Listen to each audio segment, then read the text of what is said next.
Good evening friends. आज की update कुछ इस प्रकार से। आज हम सबसे पहले बात करेंगे चीन की। प्रशांत महासागर में मौजूद भारत के एक और दोस्त ने चीन की विस्तारवादी नीति के खिलाफ कमर कस ली है। यह दोस्त है जापान, जो चीन की दादागिरी से बेहद परेशान है। दरअसल जापान की कैबिनेट ने शुक्रवार को आगामी वर्ष के लिए 9 ट्रिलियन येन 58 अरब डॉलर से अधिक के रिकॉर्ड रक्षा बजट को मंजूरी दे दी। इस बजट का उद्देश्य क्षेत्र में बढ़ते तनाव के मद्देनजर क्रूज मिसाइलों और मानव रहित हथियारों के जखीरे से अपनी जवाबी हमले की क्षमता और तटीय रक्षा को मजबूत करना है। अप्रैल में शुरू होने वाले वित्त वर्ष 2026 के लिए तैयार किया गया बजट 2025 की तुलना में 9.4% अधिक है और यह जापान के चल रहे 5 वर्षीय कार्यक्रम का चौथा वर्ष है, जिसका लक्ष्य वार्षिक हथियार खर्च को सकल घरेलू उत्पाद के 2% तक दोगुना करना है। एबीसी न्यूज़ के अनुसार यह बढ़ोतरी ऐसे समय हुई है जब जापान को चीन से बढ़ते तनाव का सामना करना पड़ रहा है। जापानी प्रधानमंत्री सनाए ताकाइची ने नवंबर में कहा था कि अगर चीन ताइवान के खिलाफ कोई कार्रवाई करता है तो उनके देश की सेना हस्तक्षेप कर सकती है। ताइवान एक स्व शासित द्वीप है जिसे बीजिंग अपने शासन के अधीन लाना चाहता है। 2026 के सैन्य नीति में बड़ा बदलाव करेगा जापान। जापान के मंत्रिमंडल ने रिकॉर्ड 785 अरब डॉलर के बजट को मंजूरी दी है और कर्ज पर लगाम कर लगाने का संकल्प लिया। तकाइची सरकार सैन्य शक्ति बढ़ाने के लिए अमेरिका के दबाव में मार्च तक 2% का लक्ष्य हासिल करने का वादा किया है। जापान दिसंबर 2026 तक अपनी मौजूदा सुरक्षा और रक्षा नीति में संशोधन करने की भी योजना बना रहा है ताकि अपनी सेना को और मजबूत किया जा सके। अमेरिकी टाइम्स की एक रिपोर्ट के अनुसार जापान अपनी आक्रमण क्षमता को बढ़ाने के लिए लंबी दूरी की मिसाइलों का इस्तेमाल कर रहा है ताकि दुश्मन के ठिकानों पर दूर से हमला किया जा सके। ये द्वितीय विश्व युद्ध के बाद के उस सिद्धांत से एक बड़ा बदलाव है जिसमें आत्मविश्वास तक ही बल प्रयोग की सीमित रखा गया था। 2022 में अपनाई गई वर्तमान सुरक्षा रणनीति में चीन को देश की सबसे बड़ी रणनीतिक चुनौती बताया गया है और अमेरिका के साथ सुरक्षा गठबंधन के तहत जापान के आत्मरक्षा बल की अधिक आक्रामक भूमिका का आह्वान किया गया है। ये मिसाइलें और ड्रोन दक्षिण पश्चिमी द्वीपों की रक्षा को मजबूत करेंगे। नई बजट योजना में जापान की स्टैंड ऑफ मिसाइल क्षमता को मजबूत करने के लिए 970 अरब येन 6.2 अरब डॉलर से अधिक का आवंटन किया गया है। इसमें घरेलू स्तर पर विकसित और उन्नत टाइप 12 सतह जहाज पर मार करने वाली मिसाइलों की 177 अरब येन 1.13 अरब डॉलर की खरीद शामिल है, जिनकी मारक क्षमता लगभग 1000 किलोमीटर 620 मील है। जापान के दक्षिणी पश्चिमी कुमामोटो प्रांत में टाइप 12 मिसाइलों का पहला बेड़ा मार्च तक तैनात कर दिया जाएगा। जापान इस क्षेत्र में अपनी मिसाइल निर्माण प्रक्रिया को तेज कर रहा है। जापान की बढ़ती उम्र और घटती आबादी तथा कम सैन्य बल की समस्या के कारण सरकार का मानना है कि मानव रहित हथियार आवश्यक हैं। रक्षा मंत्रालय के अधिकारियों ने बताया कि तटों की रक्षा के लिए जापान मार्च 2028 तक शील्ड नामक प्रणाली के तहत निगरानी और रक्षा के लिए विशाल मानव रहित हवाई, समुद्री और पानी के भीतर चलने वाले ड्रोन तैनात करने पर 100 अरब येन 640 मिलियन डॉलर खर्च करेगा। रिपोर्ट के अनुसार जापान इस क्षेत्र में तेजी से तैनाती के लिए शुरू में मुख्य रूप से तुर्की या इसराइल से मिसाइलों और हथियारों का आयात कर सकता है। 2026 के लिए जापान ने ब्रिटेन और इटली के साथ मिलकर अगली पीढ़ी के लड़ाकू विमान को विकसित करने के लिए 60 अरब येन 1 अरब डॉलर से अधिक खर्च करने की योजना बनाई है, जिसे 2035 में तैनात किया जाएगा। जेट के साथ उड़ान भरने के लिए डिज़ाइन किए गए आर्टिफिशियल इंटेलिजेंस से संचालित ड्रोन के अनुसंधान और विकास की भी योजना है। देश के रक्षा उद्योग को एक बड़ा बढ़ावा देते हुए ऑस्ट्रेलिया ने अगस्त में मित्सुबिशी हैवी इंडस्ट्रीज को अपने 11 ANZAC श्रेणी के जहाज़ों के बेड़े को बदलने के लिए मोगामी श्रेणी के फ्रिगेट को अपग्रेड करने के लिए चुना। जापान के बजट में उद्योग आधार और हथियारों की बिक्री का समर्थन करने के लिए लगभग 10 अरब येन 64 मिलियन डॉलर आवंटित किए गए हैं। ये बात करते हैं ऑपरेशन सिंदूर की। ऑपरेशन सिंदूर के दौरान भारत ने ड्रोन हमले से ही लाहौर में पाकिस्तान के एयर डिफेंस सिस्टम के रडार को उड़ा दिया था। ऑपरेशन सिंदूर के दौरान भारत के सटीक हमलों से घबराकर पाकिस्तान अब लाइन ऑफ कंट्रोल के पास तेजी से एंटी ड्रोन सिस्टम की तैनाती कर रहा है। पाकिस्तान को ऑपरेशन 2.0 शुरू होने का डर है।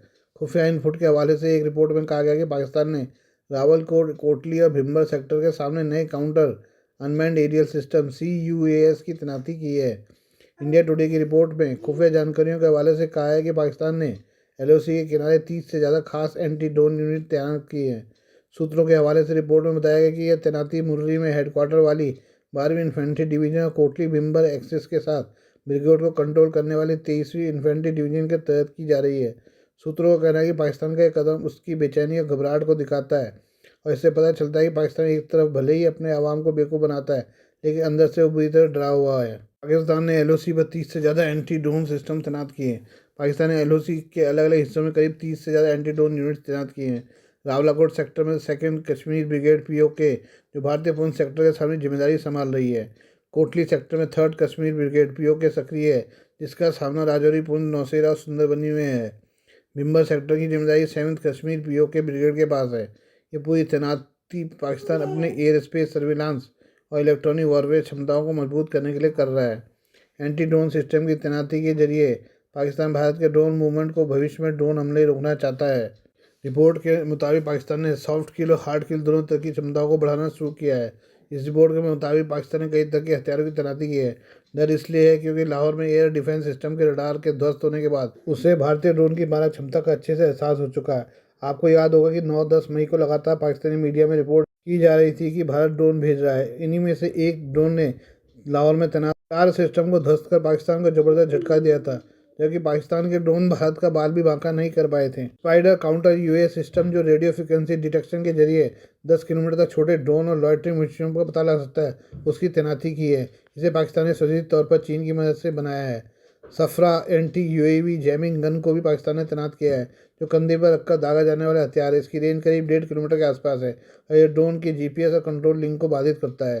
पाकिस्तान के पारंपरिक एयर डिफेंस हथियार भी तैनात किए गए हैं, जिनमें ओरलिकॉन GDF 35mm anti aircraft gun, radar guided system और अंजा MK2 और MK3 मैनपैड शामिल है, जो कम ऊंचाई पर उड़ने वाले लक्ष्यों को निशाना बना सकते हैं। ऑपरेशन सिंदूर ने पाकिस्तान के डिफेंस सिस्टम की पोल खोलकर रख दी थी।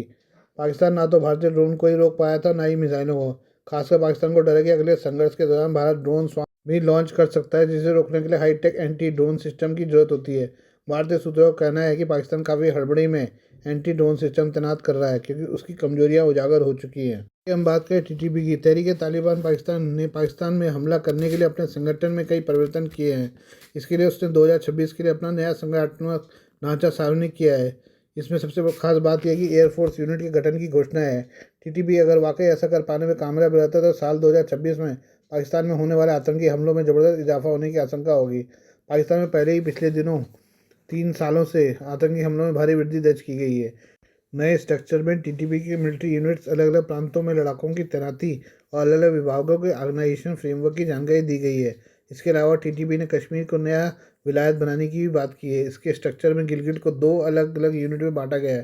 पहली बार तहरीक-ए-तालिबान पाकिस्तान ने कश्मीर को अपने संगठनात्मक ढांचा में एक नए तथाकथित विलायत प्रांत के तौर पर शामिल किया है।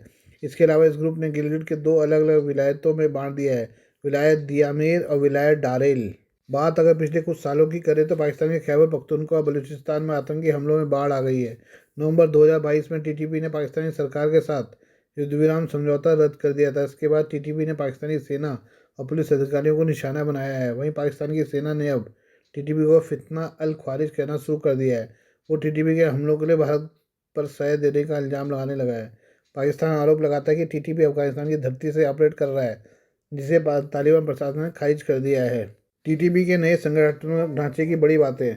सलीम हक्कानी के नेतृत्व में एयरफोर्स यूनिट बनाने की बात कही गई है।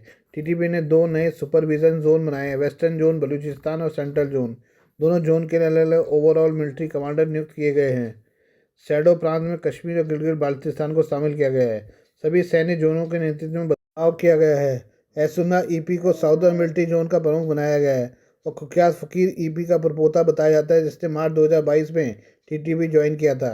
सेंट्रल मिलिट्री जोन में हिलाल गाजी को डिप्टी हेड बनाया गया है। TTP ने सलीम हक्कानी के नेतृत्व में जिस एयरफोर्स के गठन की घोषणा की है, उसके बारे में कोई खास जानकारी नहीं दी गई है, लेकिन माना जा रहा है कि यह मुख्य रूप से क्वाडकॉप्टर ड्रोन ऑपरेशन पर ध्यान केंद्रित करेगी, जिससे वो पहले से ही खैबर पख्तूनख्वा में अपना प्रभाव बढ़ाने के लिए हमले करता रहा है।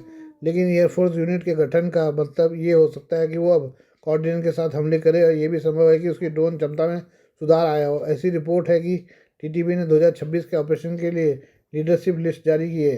तहरीक-ए-तालिबान पाकिस्तान ने एक अज्ञात जगह पर हुई मीटिंग के बाद अपने 2026 के ऑपरेशन के लिए नेताओं की लिस्ट जारी की है। Please do like, share and subscribe this channel of my news, views and analysis by Prakash.